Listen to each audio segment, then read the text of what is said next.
सो आज का जो टॉपिक है वो टॉपिक है crude operation in file system. तो हम क्या क्या करने वाले हैं वो दिखा देता हूं, एक बार समझा देता हूं। ठीक है, आज के टॉपिक के अंदर हम लोग फाइल सिस्टम को प्रॉपरली खत्म कर देंगे। एक टॉपिक है जिसका नाम है फाइल सिस्टम, नोड जेएस में सिस्टम। इस फाइल सिस्टम में हम सबसे पहला काम करने वाले हैं मेक फाइल।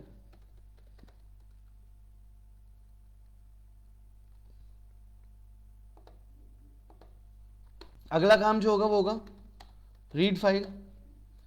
इसके बाद होगा अपडेट फाइल। नेक्स्ट है रीनेमिंग ए फाइल और लास्ट है डिलीट ए फाइल।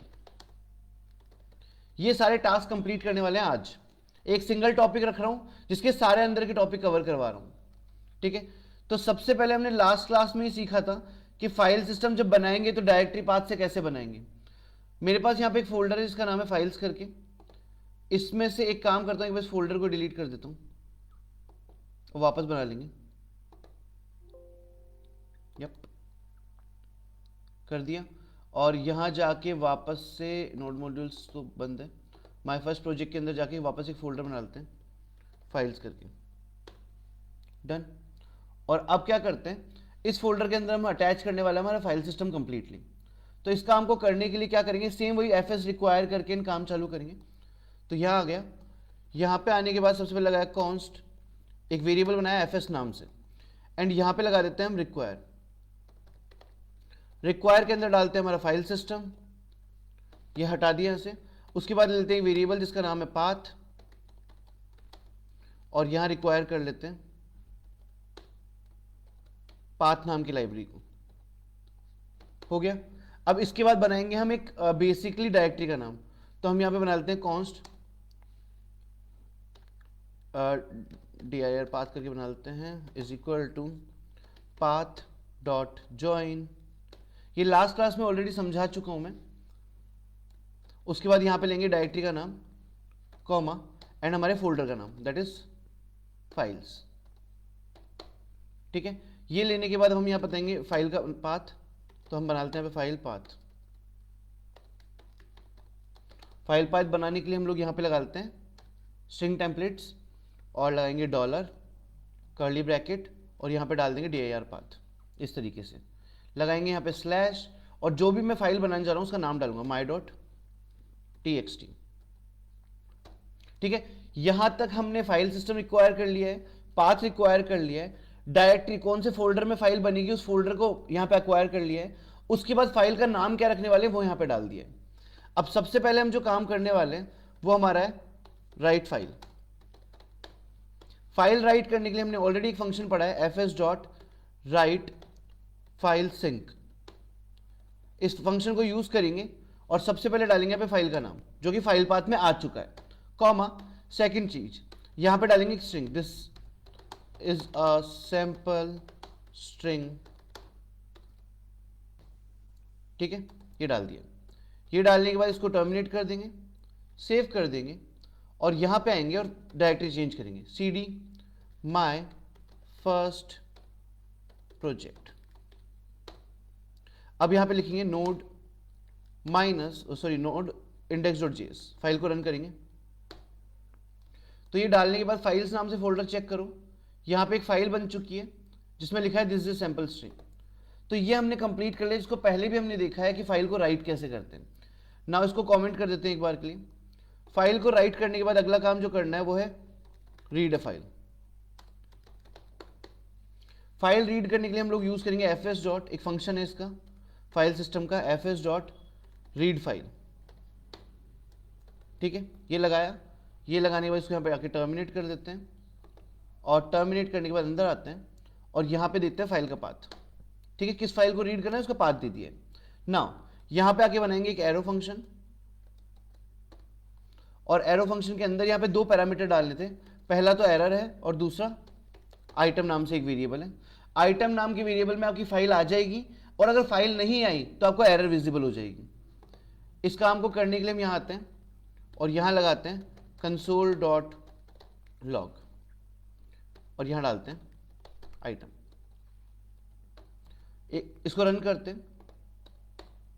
अब एक चीज देखना, आपको आउटपुट में एक चीज मिली है बफर करके और कुछ वैल्यूज मिली है। ये होता क्या है और क्यों आता है वो बता देता हूं। अगर आपने फाइल को या किसी भी चीज को रीड करने की कोशिश करी नोड के अंदर, तो वो फाइल या पर्टिकुलर डेटा रीड होने से पहले एक टेम्पररी मेमोरी में जाता है। उस टेम्पररी मेमोरी को बोलते हैं बफर। ठीक है, अगर आपको बफर मिलता है सॉल्यूशन में, तो इसका मतलब डेटा आ चुका है, बट वो कन्वर्ट नहीं कर पा रहा है, वो न्यूमेरिकल डेटा दिखा रहा है कुछ। इस चीज को कन्वर्ट करने के लिए हम लोग को एक टाइप का फॉर्मेट चाहिए होता है, उस फॉर्मेट को बोलते हैं UTF-8। आप यहां जाएंगे और यहां जाने के बाद उस फाइल को समझने के लिए कि उसके अंदर डेटा क्या है, वहां जाके लिखेंगे UTF-8 इस तरीके से, सेव करेंगे और दोबारा रन करेंगे, तो आपको आपकी सैंपल फाइल मिल जाएगी। तो अगर बफर की बात करें तो बफर क्या है, एक टेम्पररी मेमोरी है जहां पे आपका डेटा दिखने से पहले स्टोर होता है। अगर आपको डेटा देखना है तो आपको फाइल फॉर्मेट यूज करना पड़ेगा UTF-8, URL text format, full form है UTF की URL टेक्स्ट फॉर्मेट। ठीक है, नाउ ये ऑपरेशन था हमारा रीड ऑपरेशन, इसको कमेंट कर देते हैं। नाउ नेक्स्ट ऑपरेशन जो हमारा आता है उस ऑपरेशन को बोलते हैं update operation. Update a file, file को अपडेट करवाने के लिए हम लोग यूज करेंगे फाइल सिस्टम डॉट एक फंक्शन है जिसका नाम है अपेंड फाइल। ठीक है, सेम प्रोसेस, पहले आएगा फाइल का नाम, सेकंड प्रोसेस आपको क्या डालना है उसमें, फाइल में अपेंड करने के लिए क्या डालना है वो आप बताएंगे। ठीक है, मैंने लिखा for testing I am creating this file. अभी मैं आपको दिखा दूं, पहले इस फाइल में अभी सिर्फ लिखा है this is a sample string. मैं ये और चीज उसमें अपडेट करना चाहता हूं, एंड यहां जाके लास्ट पैरामीटर जो आएगा वो आएगा एक एरो फंक्शन। ठीक है, और इस एरो फंक्शन को ऐसे ओपन कर लेते हैं, यहां पे सेमीकोलन लगाते हैं। नाउ यहां पे आपको क्या करवाना है, एक वेरिएबल डालना एरर करके। तो अगर इस प्रोग्राम में कोई भी एरर होती है, फाइल मिलती नहीं है, फाइल ओपन नहीं होती है, तो वो एरर दिखा देगा। साथ में आप एक कंडीशन लगा देंगे, अगर नॉट एरर, अगर एरर नहीं मिलती है तो आप सिर्फ एक मैसेज दिखा दो सिंपल सोबर सा, console.log, और यहां मैं दिखा देता हूं फाइल अपडेटेड इस तरीके से। ठीक है, जाते हैं फाइल को रन करते हैं, इसने बोला फाइल अपडेटेड, फाइल को ओपन करके चेक करते हैं। आप देख सकते हो स्ट्रिंग के आगे सैंपल जो मैंने डाला था अभी वो ऐड हो गया। तो अब अपेंड क्या करता है, आपने पहले से फाइल में कोई डेटा लिख रखा है, उस डेटा के अंदर आपको और कोई चीज ऐड करनी है तो उसको हम बोलते हैं अपेंड, इस तरीके से। सॉर्टेड। तो ये हमारा था अपडेटिंग अ फाइल। ना नेक्स्ट ऑपरेशन जो आता है वो आता है रीनेम अ फाइल। अभी मेरी फाइल का नाम है my.txt, मेरे को इस फाइल का नाम चेंज करना है, तो इसके लिए मैं लिखूंगा fs.rename और ये ब्रैकेट लगा देंगे। ठीक है, ये ब्रैकेट लगाने के बाद इसके अंदर जो पहला पैरामीटर देना है वो देना है पुराना नाम, तो पुराना नाम था फाइल पाथ। अब आता है नया नाम, तो नया नाम देने के लिए हम ऊपर से एक बार पुराना नाम कॉपी करके लाते हैं, उसी में चेंजेस कर लेंगे। ठीक है, तो मैं ले लेता हूं ये एग्जैक्टली dir पाथ, यहां से कॉपी, एंड इसको डाल देते हैं यहां पे। ठीक है, फाइल का नाम था माय, मैंने चेंज करके कर दिया योर। ठीक है, साथ में इसमें भी तीसरा पैरामीटर जो है वो है एरो फंक्शन, और यहां पे ब्रैकेट में डाला जाएगा ERR। Now next, if not EIR console.log, check करें कि अगर एरर नहीं आती है तो वो हमको अपडेट कर दे, file is updated by name,